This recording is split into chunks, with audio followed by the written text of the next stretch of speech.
I like your background. Oh, thank you. Yeah, it's nice.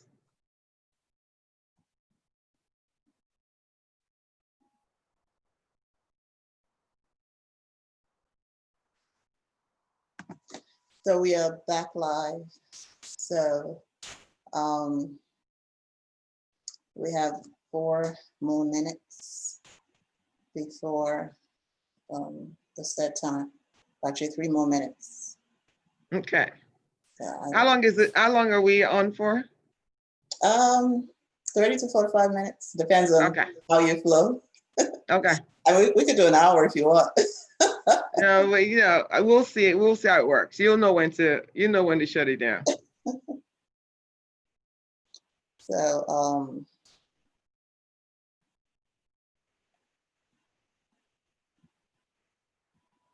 I just want to sign in so I can see the live chart. Okay. Yeah. So that way I can pick any information we need after.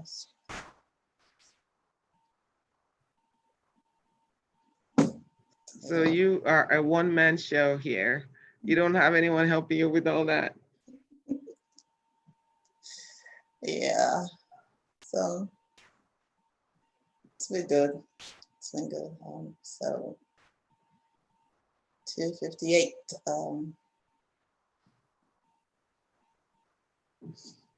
So we can start. Yeah. So welcome to Modern Affairs with Toyin Fashion. We provide mental health awareness, support, training, and education. And today with me, I have Dr. Akindotun Merino. She's a psychologist based in California. She's a mental and behavioral health commissioner.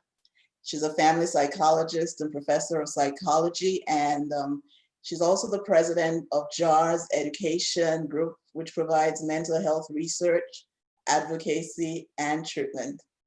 And her healing communities delivers presentations on inequalities and the intersection of faith and mental health.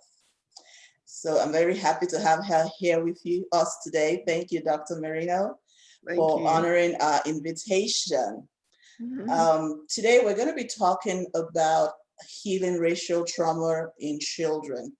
But I just wanted to say a few things about racial trauma before I hand it over to her. She's the expert, and it's known as race-based traumatic stress.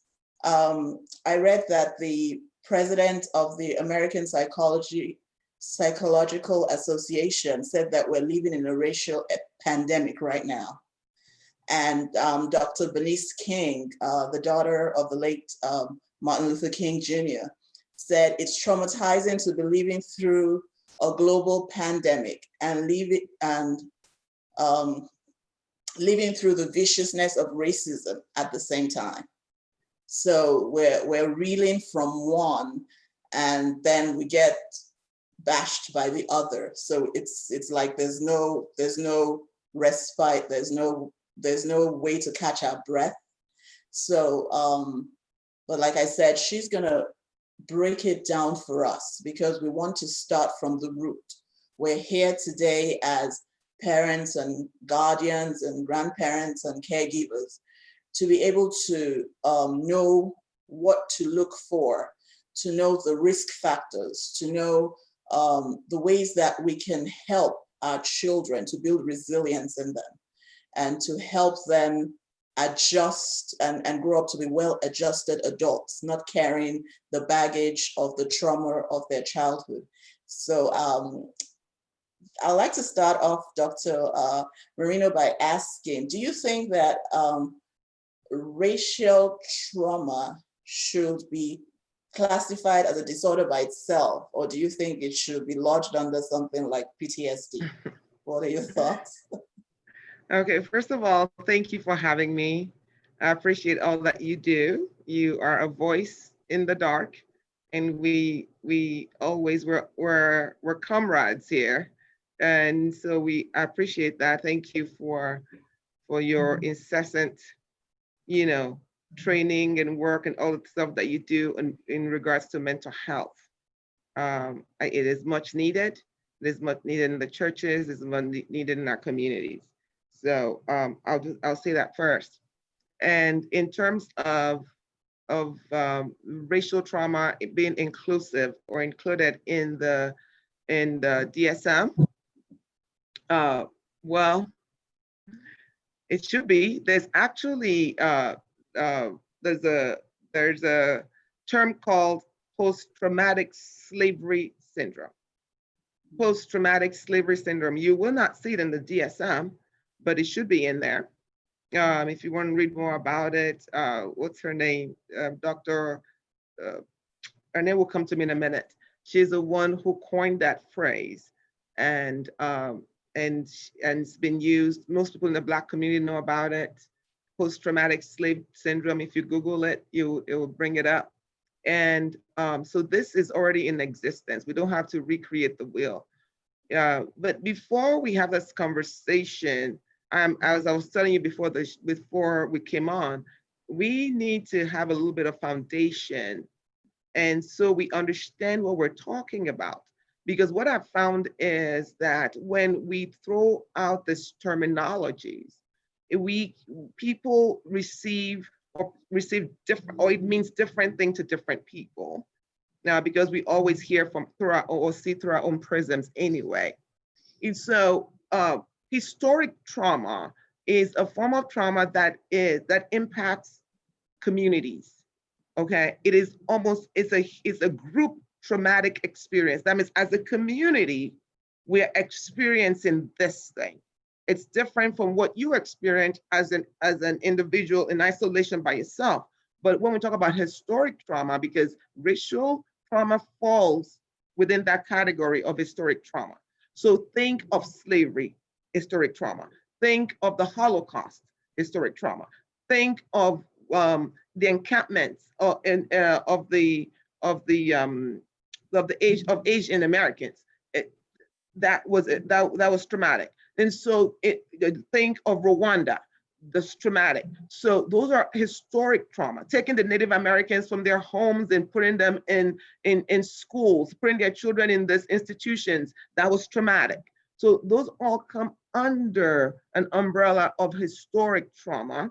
And with the historic trauma comes the symptoms that go with it, the manifestations that come with it, the consequences that are aligned with historic trauma. Now, racial trauma has to do, it's a type of historic trauma, but we're witnessing systems that are entrenched in prejudices. So that's the difference. The historic trauma could be an action that is perpetrated upon a group of people. Okay, it could be through governments, it could be by other people, by people in the community, but it's a group of people.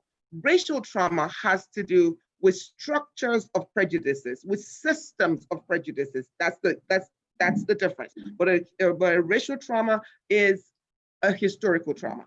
Now, what we're talking about lately, and what you want me to talk about, are consequences of this institutional racism, okay, of the systems. We're not talking about a white person being racist or prejudiced, or a Black person being prejudiced, or that's not what we're talking about, because I keep saying till the end of time, you're going to find prejudices and racism amongst all of us. Oh yeah, now, we all have them. Exactly. And you have a right to your prejudices, and I have a right to my prejudices. We'll just hope that maybe in the place of breaking bread, we can lower our defenses a little bit and overcome those prejudices. Mm-hmm. However, if there is a system that inherently doesn't allow me to prosper, or inherently injures me, okay, then that system is a racist system, and that system is what we're talking about now. Does that make sense? Yes, yes, yes. Thank you for breaking it down that way. So, yeah. What are some of the symptoms, if you want to say, Okay. or let's start with what are some of the risk factors, because not everyone that goes through the same thing comes out the same way at the other end. Okay. We don't all have the same reactions. We don't all have the same outcomes. So what could be risk factors that will make it have a negative impact? Okay. So, well, we have to understand the nature of trauma. So we've talked about historic trauma, we've talked about racial trauma, we haven't even talked about what trauma is. Because trauma is not the event. Does that make sense? Trauma is not the event. It's not necessarily the event, because we can all go through the same event, and one person will be traumatized and the other person will not. Okay, so what trauma is when you experience, when your capacity to deal with an experience is not enough, it's insufficient. So trauma has to do with my ability to triage or to cope or to be able to deal with the experience that comes at me. So when that is a barrage of experiences that I do not have the capacity to deal with, then I would experience some kind of trauma. Okay. Now, when it comes to epigenetics, when we talk about epigenetics, the way I describe this is, think of your piano, think of your keyboard. Okay, now, your DNA is like the keyboard. Okay, it's set. You can't do anything about them. It's there. That's your DNA. Okay, you can't change it. You can't do anything with it. Now, epigenetics is the expression of your DNA. So when you play the keyboards, there's some keys that you're you're really playing all the time. There's some keys you don't play. There's some keys that you play lightly. Okay, so epigenetics is the expression of your DNA. So if there is trauma in my environment or in my family, that key might be being played really, really, strongly or harshly, or not at all. It goes into silence. So they did a study, and this came out. They did a study after the Civil War of prisoners of war that were that were put in just heinous situations, shelters that were not prisons, not shelters, prisons that were this small, and when they did a study on those that were imprisoned, those prisoners of war that were imprisoned, they found out that, well, what I'm about to say, you're going to say, well, that makes sense. Well, they found out that they didn't cope well afterwards, after the imprisonment. They didn't cope well. Everything was, some of them had addictions, some of them had all kinds of sleeping problems, all kinds of things. Well, that makes sense. If you went through war, then you were put into in this kind of prisons, and people were dying, and you stepped over a dead person to go to the restroom. All of those things were imprinted in them. That was their DNA being expressed.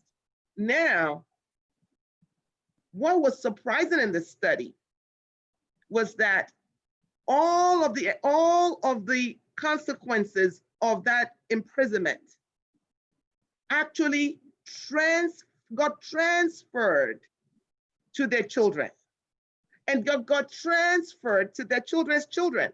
So this was generations that got traumatized by the experience of one generation.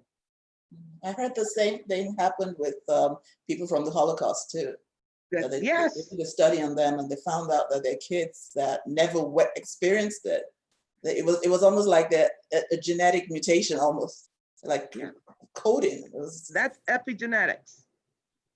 And so what happens then is, because we've played those keys really strongly, it stays active throughout the generations. The good news about epigenetics is while your DNA cannot be erased, it is what it is.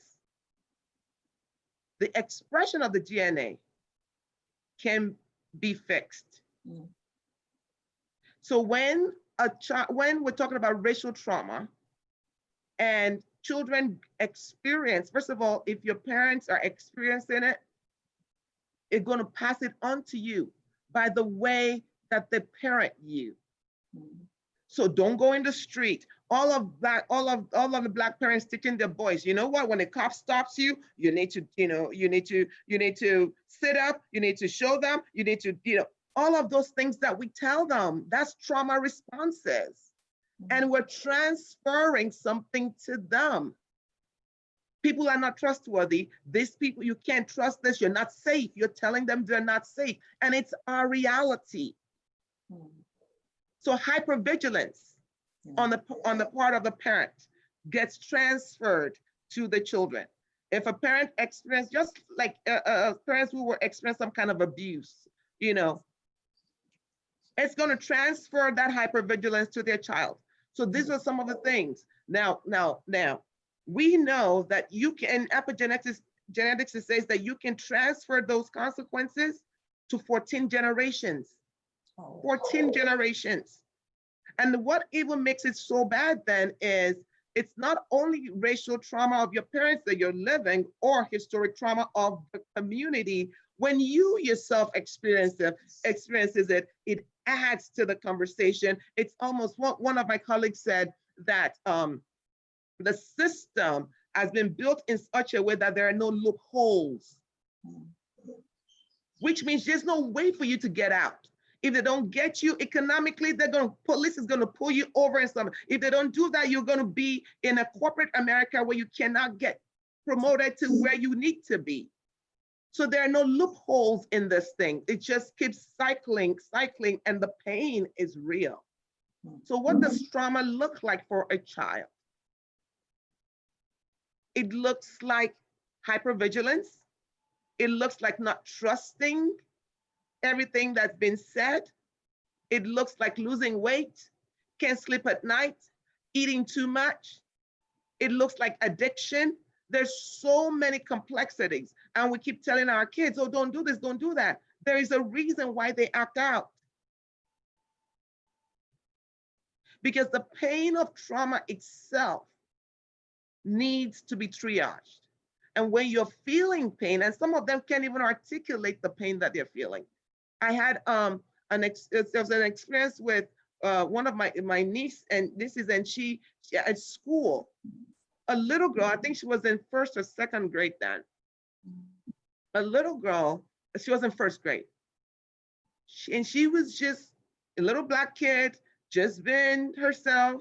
She has no animosity against anyone. She, African child, both her parents are Africans.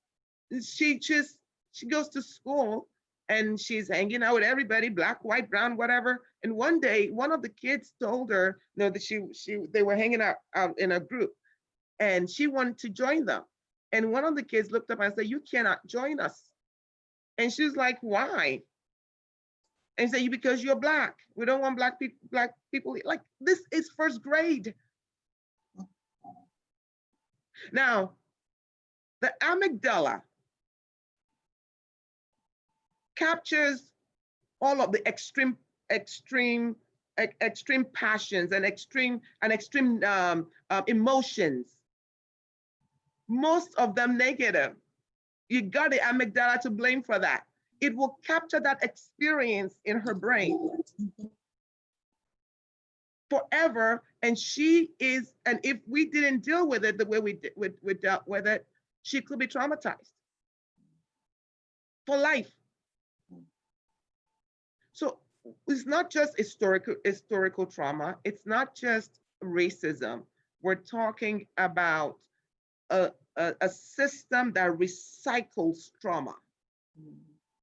Education system, social systems, judicial system. I'll So stop talking because thank I you, could go thank, on. Go ahead. thank you, thank you, thank you very much for that. So it's made us aware of the fact that some of the ways in which the children act out, some of the ways in which they a lot of them are not even aware of what's going on. So there's the aggression or the withdrawal or just acting out in different ways. So how can, because a lot of parents are just, especially when it comes to the adolescents, a lot of parents are just throwing up their hands. I had a case where the mother was like, her two kids in the house had not spoken to one another in like a month in the midst of Wow. this pandemic. And it had gotten to the place where if one was in a room and the other one came in, the first one will leave. And she was at her wit's end. Are these Black parents? Yes, yeah, teenage, and the kids are teens. You know, so this was even before the racial trauma. This was just with the COVID-19 kind of thing. So a lot of kids are still struggling with that. There's the anxiety and the depression and all the, you know, a lot of them are grieving different stages of grief, especially the seniors. They've lost so much. They had their dreams of how their graduation was going to go or their prom was going to go. And a lot of them it's a loss for them. So they're actually going through grief. So which they don't know that's what they're going through, but they're just angry at everyone. They're angry at everything, you know. So how do parents are still scrambling, trying to figure out, a lot of times, especially for us African parents, I'm sorry to say, a lot of times we brush it up as, oh, they're just being typical teenagers. So when do we begin to step back and think, okay, this is beyond just being typical teenagers. This child needs some intervention of some sort. So what are those red flags, those blinking red lights that we're like, no, we need help here? I am glad that you brought out the African factor, because I was just going to say something about it. Because one of my frustrations have been it's not all African, have been the inability of two major groups that I belong to wrap their minds around this moment, to see it for what it is. That's and those two groups have been Africans and the church. And I cannot, I'm still to the point where I'm probably going to write something on this. I'm to the point where I just need to say, people need to pause and listen. You need to listen to what your children are saying. You need to watch the system that they're a part of, because the agenda is to make sure that by the time a child is 18 years old, they have some kind of record in this country, especially if you're a Black boy. Okay, so it's not, oh, okay, you just got pulled over by the police today. Oh, okay, you just charged with this. We'll deal with it. That's not it. Stop treating the symptoms. You got to deal with the problem itself. And before you can deal with the problem, you have to understand the nature of what you're dealing with. When Daniel, because I know you're a Christian, so I can talk about this, right? Mm-hmm. Sure. Yeah. And so when Daniel was praying for a nation, for a people, and the angel came and said, the prince of Persia withheld me. So these are principalities and powers that we're talking about, that doesn't want our people to flourish. It's not about the white person next door. It's not about the white person on the street. We're talking about a system that has you bound and your children. And if you don't see that, then the kids will stop talking to you because you don't understand. Yes. Yeah. Because when you're coming from a place like Nigeria, for example, we're both Nigerians. When you're coming from a place, from Africa, we have land. When you step into that airport and you step on the, you know you have arrived home. Do you see what I'm saying? There's something that is empowering about that. There's something that's liberating about that. Yes. Our children don't feel that here. It is constrictive, it is restrictive for them. And so when they act out, sometimes it's a cry for help. But then the parents comes and they quote a scripture. A parent comes and they just say, you'll get over it. They just shut down. They're not going to talk to you because you do not understand at all. So my suggestion to the parent is, first of all, understand their pain. First of all, realize what is at stake and understand that you, first of all, they didn't ask to be born here. You came here and gave birth to them in this place. So which way they don't have the experiences that you had growing up.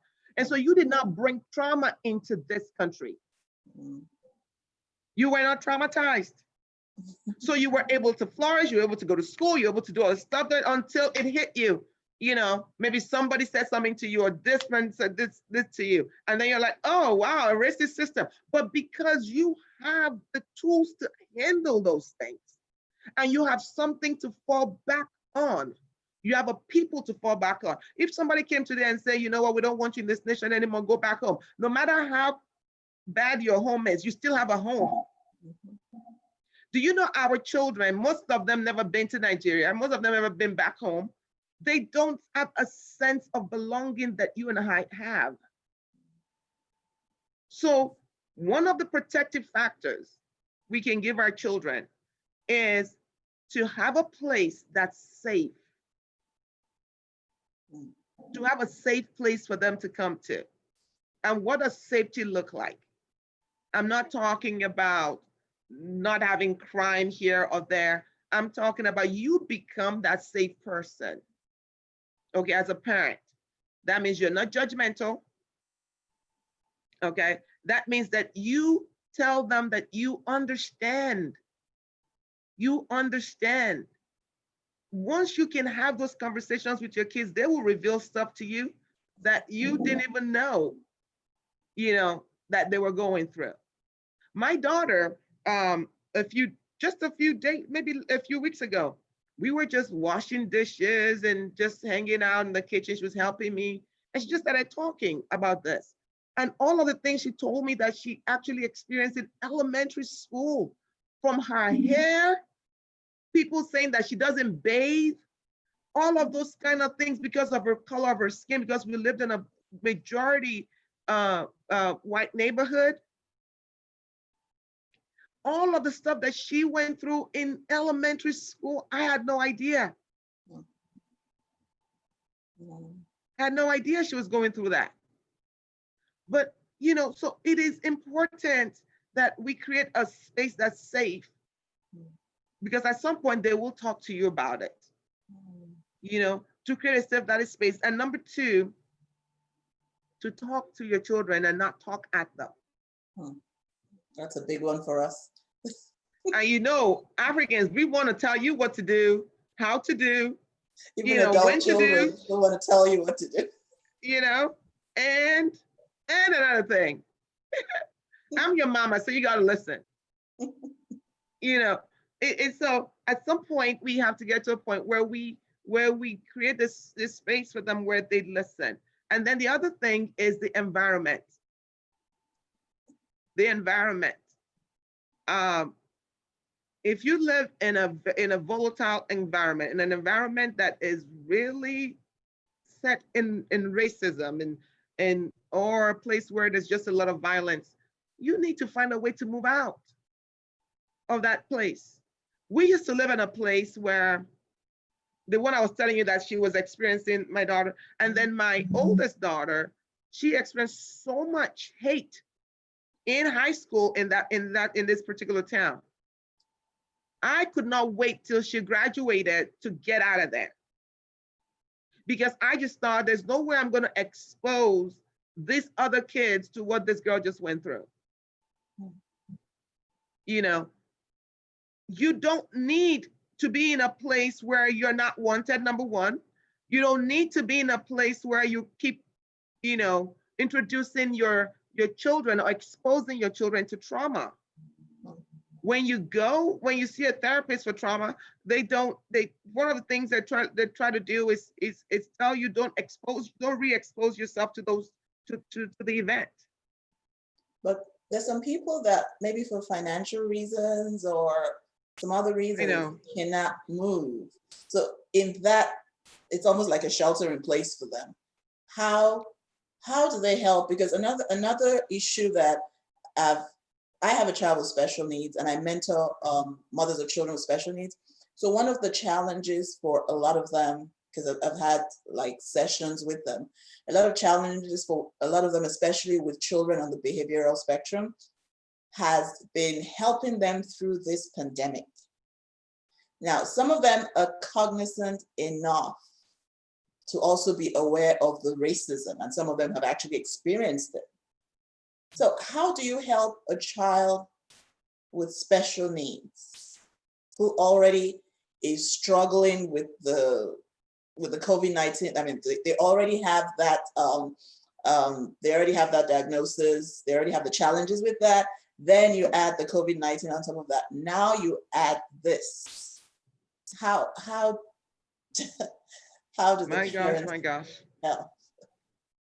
First of all, I appreciate your advocacy on behalf of your child.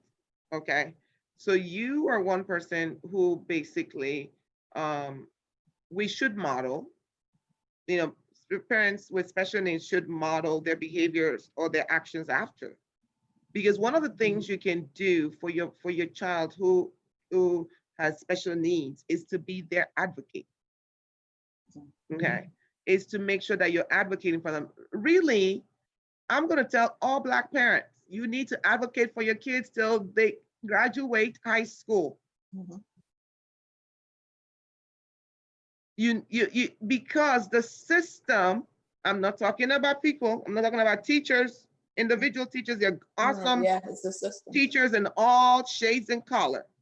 The system it's been set up in such a way that is sometimes detrimental to our people.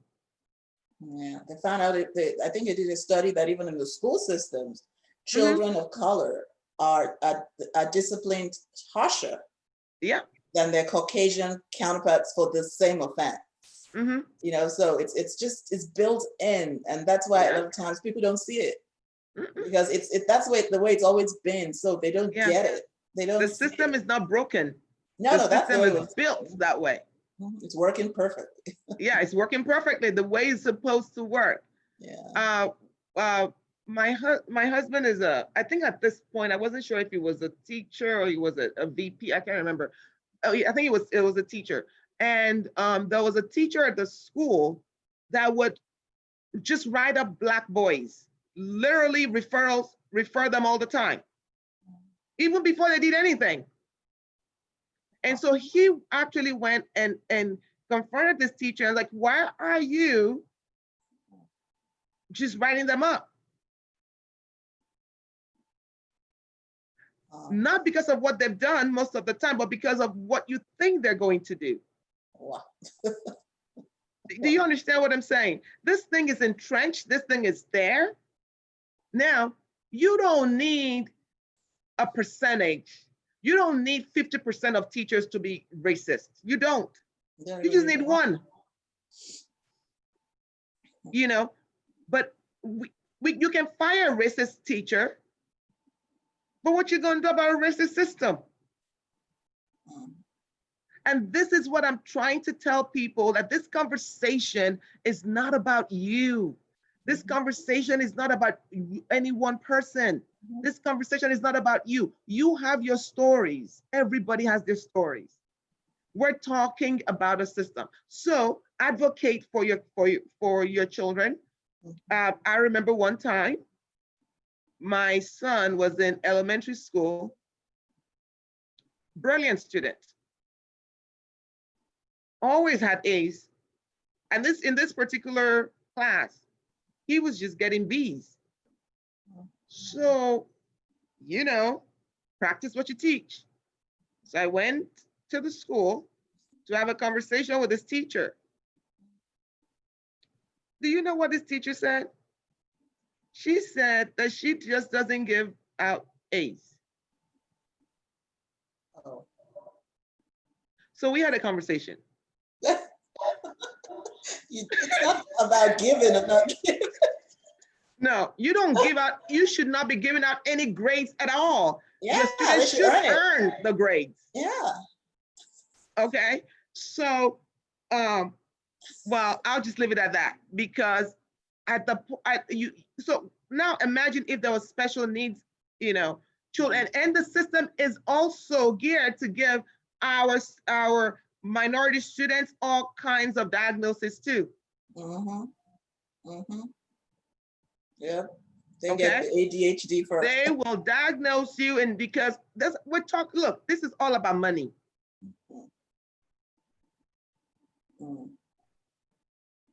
When the system prospers through your pain, we have a problem. So if you're special ed, your child is in special education, there are laws, there are all of these things, make sure that you do not abdicate authority to the system. And that's one of the things that I noticed. People just trust the system so much. You cannot trust a system that doesn't trust you. So advocacy is the biggest thing. Number two, allow them to flourish on their own merit. So basically, let them be able to do what it is that they can do. Whatever the special needs of your child is, if they can do something, don't do it for them. Make sure that they do it. So for example, I loved that you had your son up on the conversation, the last one you did, I think. Yeah, well, that was our high school church. Yeah, he was on there. Yeah, I love that, because some parents would have been, special needs. No, they're part of the system with us. We're family, so whatever they can do, you let them do it. Because that's one of the things that we've stressed with him ever since he was a kid. Which he does, we all do everything together. We travel together, we do everything together. So, and a lot of times he tends to forget and want to do things that he physically can't do. Then we have to be like, okay, we need to readjust here. But yeah, that's. This children experience, you do such, and that's why I said, I love that you mentor the parents. I love that you're doing this, because it's not easy work. It's not easy work. But you have to do it, because nobody else is going to do it for you. Nobody else cares enough to do it for you. So if you have been blessed with a special needs kid, well, that then becomes your prerogative. And then the other thing is, know that you're not alone. Yes. In that. And because one of the ways that we get re-traumatized and we just keep adding trauma to trauma is because trauma itself is very restrictive. Okay, anytime if you're in some kind of pain or trauma, it's very constrictive, it's very restrictive, you're self-focused, you just want to triage the pain. Yeah. So you don't really care about the next person next door. You don't really care about that. You just, it's your medication, and your job is just to get through the day. Right? That's one thing about trauma. But one of the ways you relieve yourself of trauma, because you asked me that question, is by slowing down the pace, which is anti most of the things that we do as Black people. We're all, all go, we gotta go. One of the ways you can actually heal trauma is to slow down the pace, slow down heart rates, slow down, slow down thought processes, slow down incoming stimuli. That's how you heal trauma. Because remember, the reason why you are in such a heightened mode is because what's happening in your brain. your stress relief system is in overdrive. So here's what happened when there's an incoming negative stimuli. Your brain decides your we call it HPR, okay, or HPA, you know. So we have the brain that says, look, incoming, we can't handle this, we haven't seen this before, or this reminds us of the past trauma. And then what then happens is that the adrenaline begins to pump through your body. It begins to pump through your body. If that's not enough, it's now signals for more help. And you get cortisol that is being secreted. You know, it's pumping through. Now, here is the catch-22. Here's what happens. What was supposed to be just for a minute is supposed to be adaptive. You're supposed, every part of your body shuts down when this is going on, by the way. It has to shut down everything, reproductive, respiratory, metabolic, every part of your system is quarantined. So you can focus. That's why a 70-year-old, 80-year-old lady will pull up a car, because every part, everything in the brain is focused towards getting you away from danger. So you will get the strength that you've never gotten before. You can run past the fastest person in the world. You can do all of those things. You know, is that you're going to fight, or you're going to flee, or you're going to freeze? Okay. Now imagine, so all that's going on in the brain, all that is happening, and it's supposed to happen, and then the valve is you're supposed to shut it. What if the valve stays open? And you're constantly in a state of hypervigilance, in a state of stress. And so do you now understand why when they say, oh, Black people have this disease, oh, Black people have that, oh, Black people have that? Why? Because the body is in a state of heightened alarm. It's saying there's an issue. And not only do we have these diseases and all of these things that we have, the other thing is you are in such a state where everything that happens, you're going to jump. If somebody talks to you any kind of ways, you will go from a 2 to a 20 because you're in a heightened state. Yeah. And you can't talk like this. You can't say, oh, you know, I really want to talk about this today. You have to talk like this, you know? Why? Because we're in a state, we are heightened. And then you're like, why are you yelling? I'm not yelling, I'm just talking. So how do we help our children? How do we help them self-regulate? What are the, you've talked about being their safe place. You've talked about giving them a sense of belonging, a place where they can come and we listen non-judgmentally, we're there for them, they know that support, that security is there. But what are some of the ways that even when we're not there, and then in the midst of that situation all by themselves, they can self-regulate and actually preemptively put some things in place so that when they get in there, those can be activated? You're asking a lot from a child, but it doesn't mean it can be done. But a child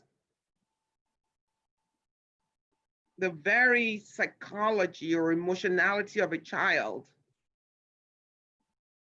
predisposes them to this type of adverse events. We need to ensure that all systems work as best as they can for our children. So in education and healthcare, you don't send your 6-year-old or your 7-year-old to the doctor's office by him or herself. You know, you just have to make sure that all of those systems work. And then you begin to empower them. Number one of the things I say is, well, first of all, make sure the systems work. And secondly, make sure you give them a sense of identity earlier on. A sense of identity is so important for your children. They need to know who they are.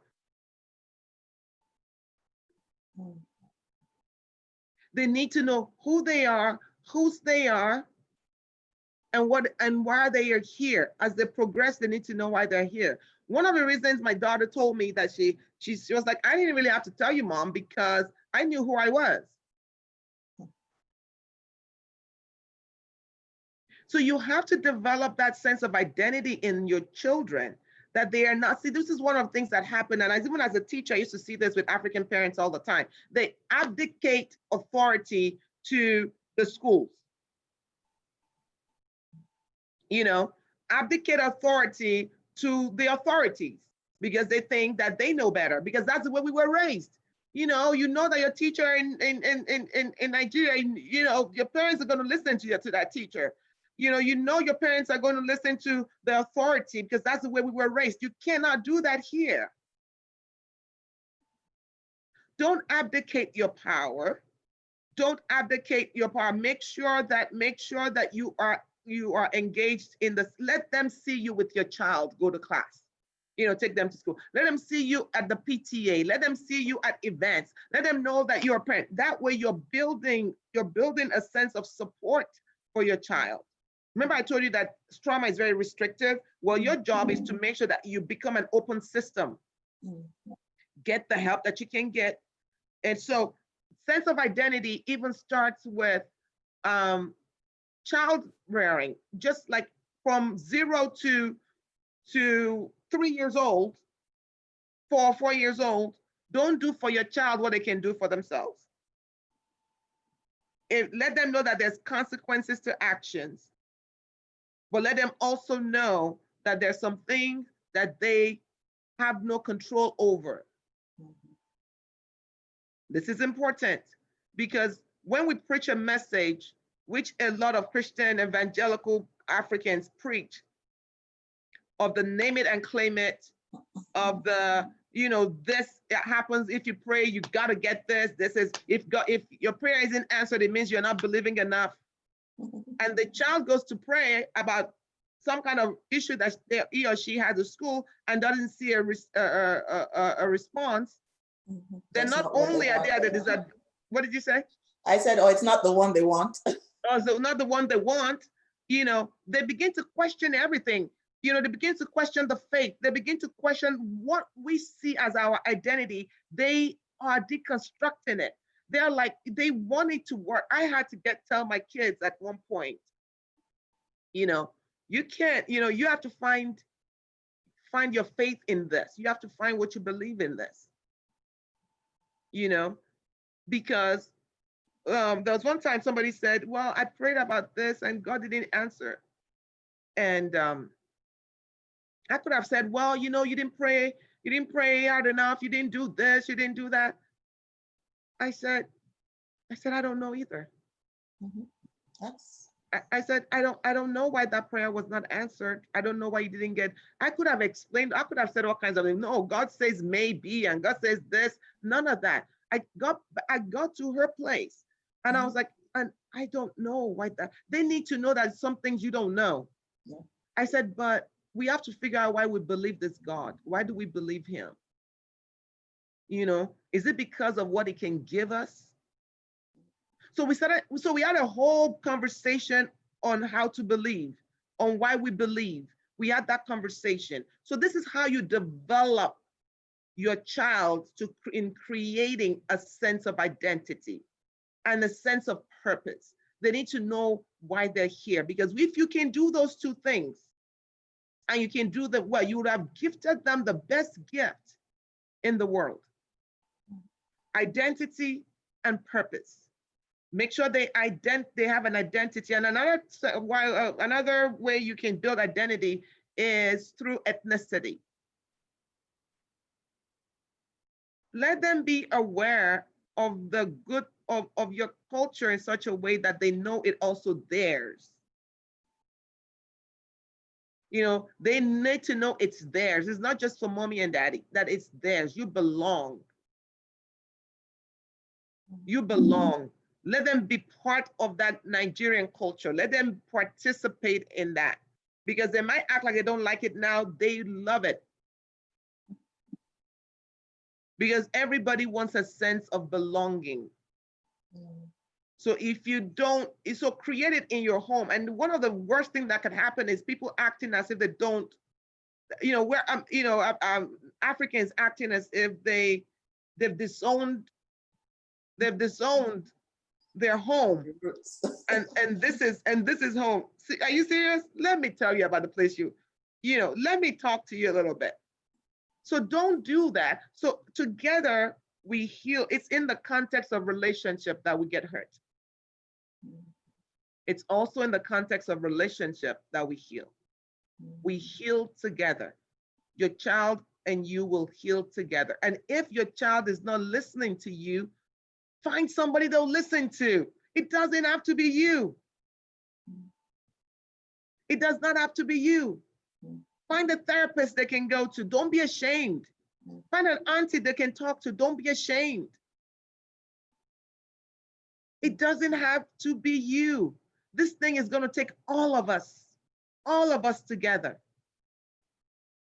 I've called my sister up and I was like, go talk to that girl for me. It takes a village. It does. It does. You're not the arbiter of truth. You're not, everything doesn't come from you. So if they're not listening to you, then it's time to bring in reinforcement. You're not alone. Yeah, I remember when my mom was still alive, there's some things that the kids would be like, oh, grandma said that was such sound advice. And I'm like, I've been telling you that for the past 5 years. I just let it go. I'm like, at least you're doing it. I don't care how you just, okay, fine. I'm like, in my mind, I'm like, seriously? Yeah. And make it sound like it was this new, like I never heard it before. Yeah. All the time. But they could hear it from it. I mean, they'll come up here and they'll tell me, oh, we prayed with grandpa with this. My dad is here. Oh, and grandpa prayed with us on this issue. And I'm thinking, I've been praying with you on this issue. Yeah. But it's okay. Yeah, it is. Open systems. You have to have open systems because we're in a loop already with the larger system. Ours cannot be looped up. If one thing isn't happening with us, get help. Talk to somebody. Don't die in there. If your child is not talking to you, it doesn't mean that you failed as a parent. It doesn't mean that you failed as a parent. It just means that something needs to be triaged. And right now, if they associate you with the pain, you thinking you want to talk to them is just going to trigger them. And so if you're causing me trigger, if you're triggering me, what do I want to do with you? I'm going to avoid you or fight you. I want to avoid you because you're the trigger. You don't even know that you're the trigger, and you keep saying, let's talk. No, you're causing all the stuff. The cortisol, the brain. Do you know you can experience such racism that it changes the shape of your brain? These things are, they're not. So if your child is saying, it's like, because you give an example of someone who the teenager doesn't want, they've been in there for a month. Why are you going to wait a month? If they haven't talked to you in a day, in 2 days, pick up the phone, call somebody that they'll talk to. And another thing I've noticed about teenagers is this, Tony. Don't go in their room saying we need to talk. Oh.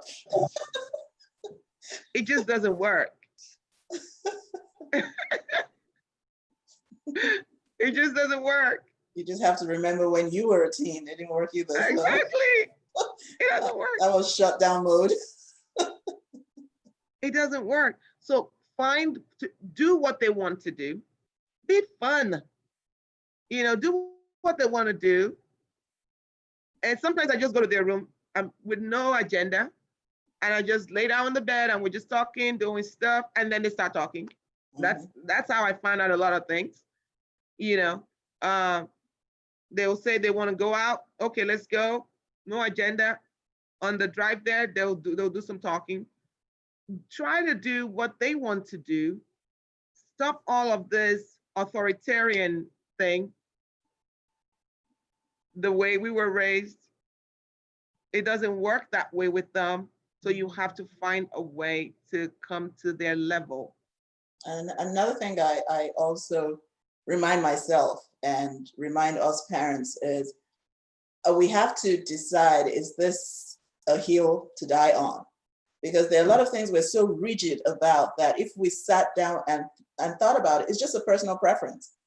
We have no scriptural backing, we have no societal backing, there's nothing, it's not evidence-based, it's just a preference. So we need to be able to separate preference from what is right and what you ought, because a lot of times we preach it like it's gospel, but it's just a personal preference. And these kids are smart enough to know the difference. And you're quoting scripture and they're looking at you like, are you for real? You know, so it actually makes them even resistant to the gospel, which is not the goal.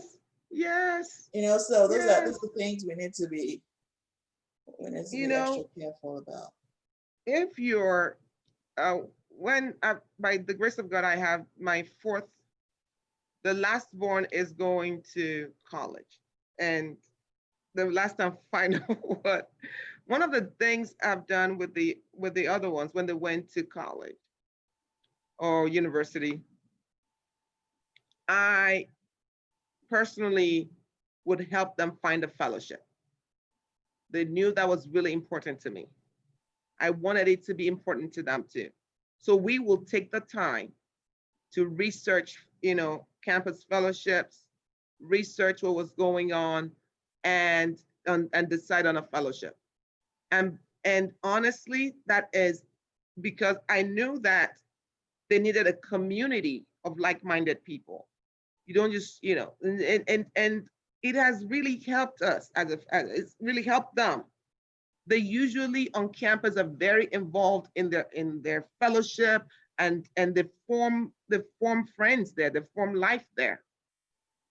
And so it's not just K through 12. Even when they're going to college, don't just wave them goodbye. Hand them over to something. Hand them over to a community.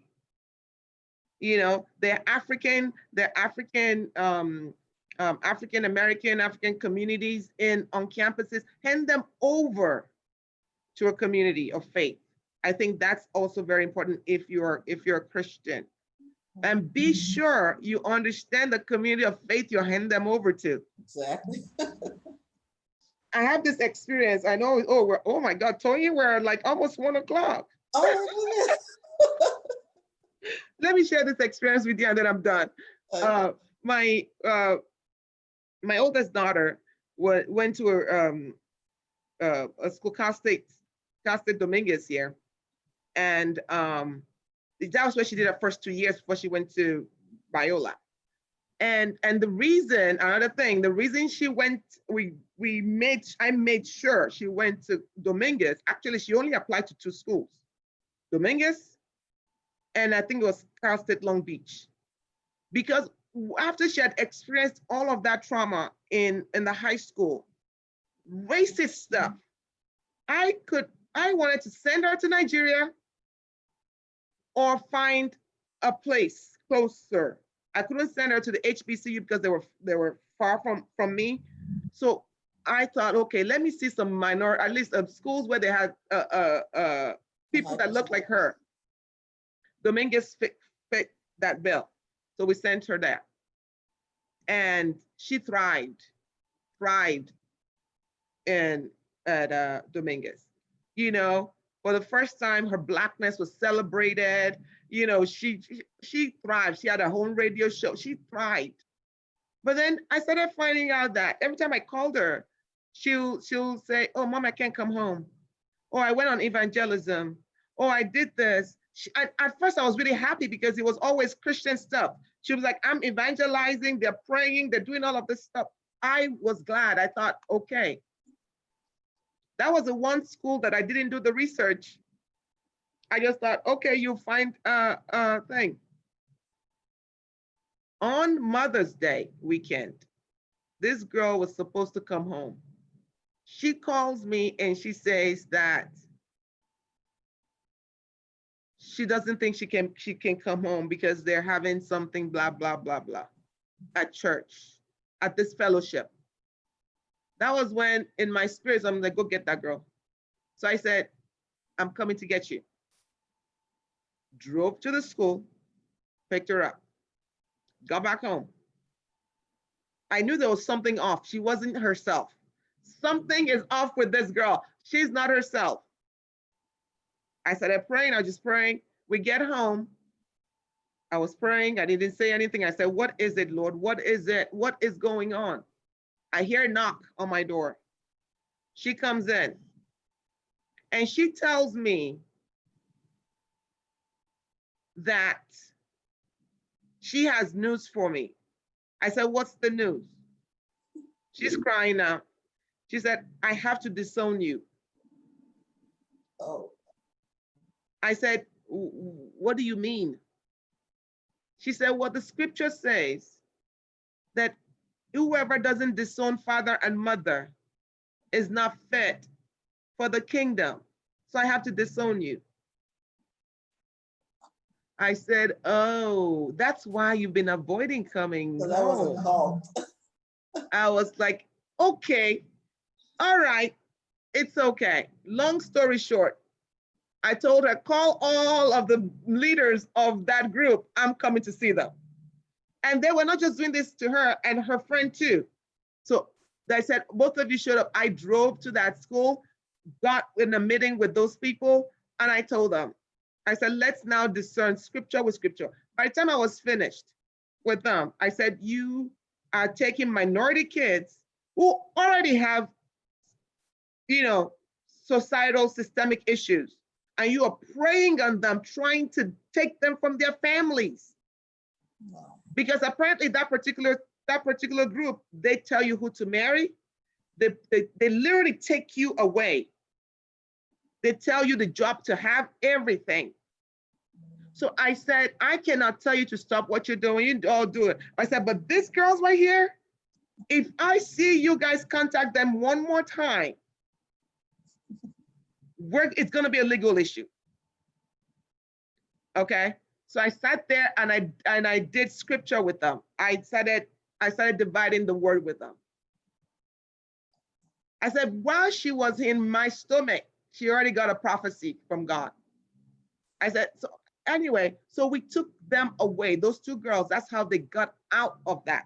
So you can't just throw your kids into any system. You have to research that system to make sure that they're not going to injure or do damage to the work that you've already done. Oh, thank you so much. Those are very, very important, eye-opening things for parents who are at their children at different stages of development, from the infants and toddlers to the school-age kids to the high schoolers to even the young adults, those going into college. And Dr. Merino, we really, really do appreciate you. We thank you for taking the time out of your busy schedule to be with us and to educate us. We've learned a lot. And these are things that we're going to, each of us, go and study further on and put together a plan based on each child, because each child's different. And we know the things to look out for. We know the things to put in place. We know the things to encourage them to begin to do. And we're sure this is not going to be the last time we're going to call on you. We Well really, done. really had a wonderful time. So thank you so much. Thank you so much. We really do. I appreciate it. Thank you for having me. So And thank you all just, for, I'm sorry. I was just going to say, I was going to encourage people who are listening to share the video, you know, share it, let them hear what you're doing, and not just this one, everything that you're doing. Make sure you guys keep sharing these videos that she's broadcasting so that people can hear this information. Thank you very much. And thank you all for those who are live with us now and those who will watch this later on. This has been More Than a Phase with Tony Fascison, and today our guest has been Dr. Akindotun Merino. Thank you.